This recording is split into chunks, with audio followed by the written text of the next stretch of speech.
All right, today we're going to do something a little bit different. Traditionally, this podcast has had two formats.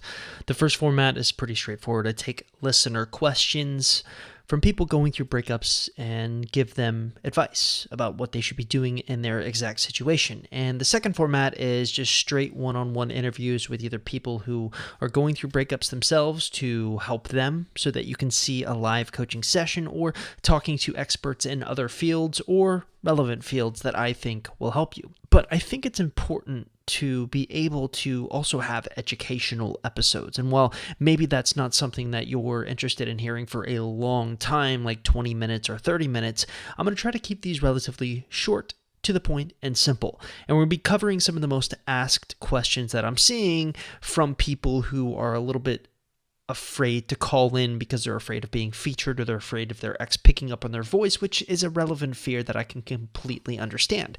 But when I only feature people here on the podcast who have called in, one of the biggest issues is the fact that we're only getting a small subset of the overall questions that the collective whole have. That's not necessarily a problem that we see in the comments section of our website, in our private Facebook support groups, and sometimes even on one-on-one coaching sessions. So I think it's really going to be helpful for a lot of people listening to this podcast who have always wondered how to answer some of the more relevant questions.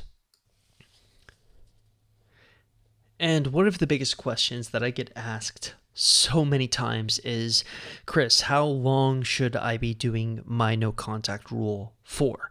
And it's a really interesting question, I think, and it used to be a simple answer. In fact, when I first started my website, Ex-Boyfriend Recovery, I would just recommend a 30-day no contact rule. But as we've learned more, advanced, and improved our techniques, we've kind of complicated our answer. And to make matters worse, oftentimes we find that most of the people who come into our space and are interested in either getting over an ex or getting an ex back will also go and seek other experts' opinions to compare them to our opinions.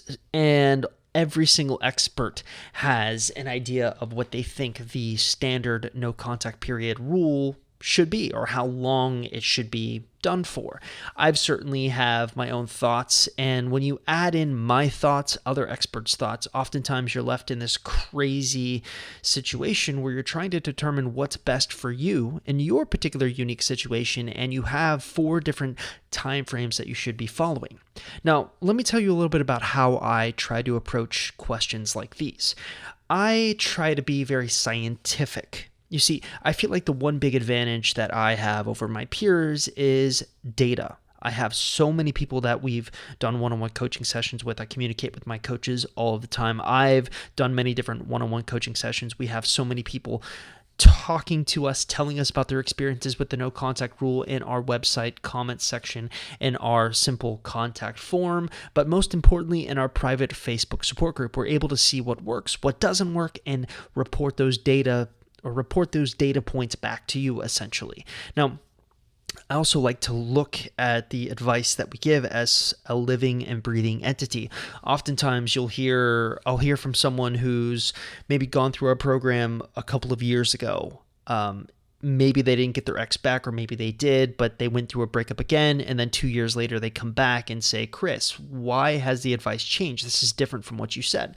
Well, it's because, like I said, it's a living, breathing thing. So if we find something that we think works better than what we previously advised people to do, we will absolutely update our website and training materials to reflect those changes. And one of the things that we have noticed have changed a lot over the years, especially when you're looking at effectiveness, is the length of time you should be using a no contact rule for. Now, I thought I had written a post on the website about this, but I haven't. This is one of the reasons why I wanted to record it in podcast form, because I feel like I can better communicate some of the changes and why they've occurred. So the one thing that we are known for at Ex-Boyfriend Recovery is this idea, or this concept, of the 3 different timelines. Most people you're going to run into will tell you to do the no contact rule for a month. Now, some people will say 90 days, some people will say 60 days. I've certainly got an opinion on those time frames, but In my opinion, there are three time frames that we have experienced the best results with: a 21-day no contact rule, a 30-day no contact rule, and finally a 45-day no contact rule. Now, the rules for how they should be applied have changed, especially from when I first introduced this concept of the three different timelines. But before I get into how they should be applied, I think it's important to understand why we don't recommend very, very long periods of no contact. Now, for some of you, you may hear that 45-day period and think, wow, Chris, that is extremely long. Do I need to be in a no contact rule for that long amount of time? Well, believe it or not, when you compare it to some of our peers, that's actually short.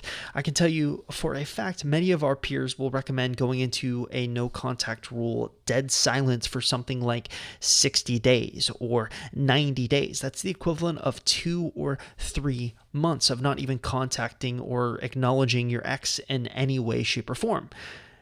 Now, why is that a bad idea? Well, one thing that we've learned over the years is there's such a thing called the habit rule. I don't know if that's a scientific or technological sort of phrase, but it's something that I often talk about and have sort of coined that phrase. So Google is often pretty funny. Sometimes when you can type in to Google, they come up with these things called featured snippets. Essentially, it's their way of trying to give you a quick answer. So like when you type in, how long does it take to make a habit or break a habit? What used to come up was 21 days. But what was happening was if you actually clicked on the featured snippet and went into the article was explaining that most people believe it only takes 21 days to break or make a habit. But research has found that it's actually much longer. In order to make or break a habit, it takes 66 days. Now, why is this an important thing to remember? Well, the important thing to remember here is that if you look at our three time frames, you'll notice that none of our three time frames even come up or close to exceeding that 66-day time limit. See, our thinking is that if you ignore your ex, you're essentially forcing a habit onto him or her, right? And so if you understand the habit rule and the fact that it will take actually 66 days to get out of the habit of talking to you and so on and so forth, you can understand why a long no contact period can actually be detrimental to your success. It won't help you in the long run. That's why the longest no contact period we recommend is 45 days. And we have certain rules and regulations about when that 45-day rule should be applied. Now I'm going to go into those in detail in this podcast, but I think the first thing we need to understand is how all of the three timelines should be applied. Now, everyone has a unique, different situation. In fact, that's the number one thing I hear all the time. Oftentimes it's, hey, how long should I be doing the no contact rule? Or, hey, Chris, do you think I have a chance? But usually I'll also hear this phrase, Chris, my situation is unique. You've never heard anything like this before. Well, let me put this in perspective for you. Over the course since we've been in business, I think back in 2012, 30 million men and women have visited our website, Ex-Boyfriend Recovery. Roughly around 150,000 of those people have left comments on our website. And pretty much every situation we've seen, there are very, very unique situations, and I mean extremely unique situations that we haven't heard. And let me give you an example of an extreme situation. Extreme situation is something that we could never even guess would happen. We once had a woman who came to us in a coaching session who literally told us that her ex broke up with her because his mom or someone close to him convinced him that being with her would be like being with the devil. Very religious people, I'm guessing there. So we've seen situations like that. So even though you think your situation is unique, we've had 30 million, technically 30 million. I mean, I guess we haven't communicated with 30 million people, but we've communicated with over 150,000 people, and that's quite a bit if you really think about it. Your situation is not unique as you think. But I'm getting off topic and went into the weeds. Let's circle this back around so that we can actually talk about the three timelines. So we have three ideal timelines in which you should be using the no contact rule: the 21-day rule, the 30-day rule, and the 45-day rule. Now, like I've already said, how we have recommended our clients to actually implement these no contact rule periods have changed over time. So generally speaking, you're always going to, well, I think probably the best way to do this is to tell you a little bit about each one of these no contact rules. So who is the best candidate for a 21-day rule? Well, the 21-day rule is perfect for people who have not been together for a very long time. Now, when I say that, not together for a very long time is usually a month or less, right? And the 21-day no contact rule is also perfect for people who are in a situation where the no contact rule is working too well. Now, I'm going to get into that in a moment, but now that we kind of understand the 21-day rule, let's jump over to the 30-day rule. Now, the 30-day rule is pretty much going to be the standard no contact rule that 90% of our clients and probably 90% of the listeners of this podcast who are interested in getting an ex back are going to fall into. It is pretty much the standard breakup no contact rule, but what you need to learn to do is you need to learn to call audibles when you're in the middle of a no contact rule that is 30 days long. And again, I'm going to get into the audible thing because that also hooks into what I was saying with the no contact working too well in that 21-day rule that we were just talking about. Now let's kind of jump forward and talk about the 45-day rule. Who's a perfect candidate for a 45-day rule? Well, the perfect candidate we've found, there are two for a 45-day rule no contact, is if your ex has moved on to someone new. Now, why?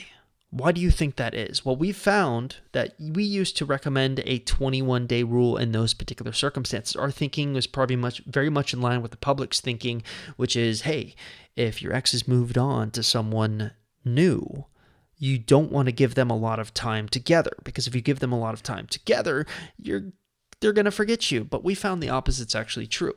If you move in too fast when your ex has moved on to someone new, it can actually harm your overall chances because they look at you as a threat, and it actually bonds the two of them together. And if you really think about it, it can make sense because during a 45-day rule, you're giving your ex and his new girlfriend some time to fight a little bit, to come down off that honeymoon period of a new relationship. And remember, in one of the last videos that I did on our YouTube channel, we found that the average rebound relationship length is 5.2 months. So you need to mentally prepare yourself for that's going to be at least how long it takes probably for the relationship to last before a breakup occurs. But there's also one other circumstance in which we recommend a 45-day no contact rule. That's a situation where you've natted your ex. Now, nat is an acronym we came up with that is basically G going, N nuts, A at T texting. If you went nuts at texting and you know who you are, you've blown up his phone after the breakup, you cannot bear to imagine him with someone new. So you've blown up his phone, you're worried, you're kind of freaking out, you're having one of those moments, you're natting him like those annoying gnats that fly around your head that you can't ever get rid of. Even when you sprint, they seem to follow you. He just wants to get away from you. We find in these particular circumstances, the 45-day rule is ideal. But the new little wrinkle I'm going to add in here is this idea of calling audibles. Now, what is an audible? Well, I realize I'm talking to an audience full of women who aren't probably football savvy, but in America, there's a sport called football because I know we have a lot of audience members from Canada or from the UK or Australia where football is not very popular, but in America, it's like the most popular sport, right? And so you get basically two teams, they line up on a line of scrimmage, and then the quarterback at the last minute is allowed to call an audible. If he can look at the defense and determine, hey, the play we're going to run to try to advance the ball up the field isn't going to work. Let's change the play at the last minute. Maybe that will work. So they change it at the last moment. So it's an in-the-moment decision that a great leader needs to make in order to help his team win. What we found that people who tend to call audibles during the no-contact rule, especially when it relates to the length of the no-contact rule, tend to have a better success after they come out of their no-contact rule. So what do I mean by that? Well, if you really think about it, what you really want to do is determine if you should be. So like the average person who's starting a breakup should almost always start in a 30-day no contact rule. But you need to learn to call audibles along the way. So how do you do that? Well, the one question that you need to ask, and think of it kind of like one of those decision tree charts where you're asking yes or no, and you go on a different path based on if you answered yes or no. So think of it like that. You're starting your standard 30-day no contact rule, right? But let's say you're a little worried that it's too long. Is there a way that you can shorten your no contact rule? Well, actually, yes, there is. So the first question you need to ask during the midst of the 30-day no contact rule, and remember, let's say you're on day 7 or day 8 of the no contact rule. This is about when you need to start asking yourself, is my ex excessively reaching out to me? If he isn't, then you basically stay in the 30-day no contact rule. If he is, you have another question that you need to answer, and that is, have they contacted you with at least 7 positive reach outs? Now, this is an important thing and an important distinction to make. Not all attempts to contact you are created equally, right? There's a difference between him saying, well, you know what, I never wanted to talk to you anyway, in the midst of a no contact rule, he's throwing a tantrum, versus him saying, I miss you so much. I want you back so badly, right?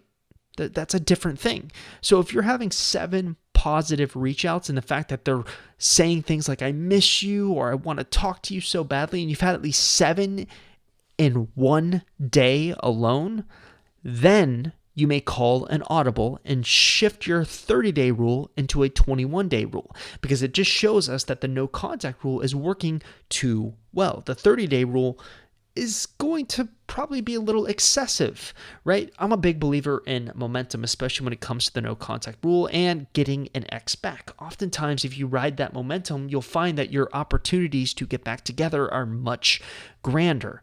But I also like to have very strong constraints so that people aren't abusing this audible rule, because next thing I know, everyone who's doing a 30-day no contact rule will change or shift their no contact rule into 21-day no contact rule when they have no business doing that. That's why understanding the 7 positive reach outs part of this is an important thing. Now, here's what I'm going to do for you. Now, I realize that was a lot to swallow, especially if you're on the go, you're listening to this on a bus, you're listening to this on the treadmill while you're working out, or you're doing dishes. If you're anything like me, you're probably listening to podcasts all the time in those places. Or maybe you're in the midst of school and just blowing it off and listening to this. In that case, hey, good for you.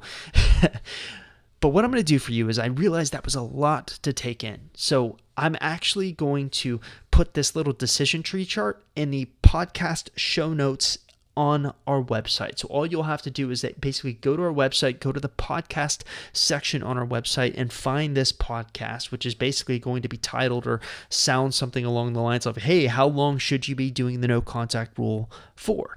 And then you'll be able to actually see that decision tree chart, and then you can actually take a screenshot on your phone so that you can actually always go back and sort of look and make a decision if you need to call an audible or not. But I'm just going to warn you, 90% of the people who are doing a 30-day no contact rule are not going to be in a situation where they should be calling an audible. But for those of you who are, hey, that just probably means that this process will work for you a little bit better than the average person.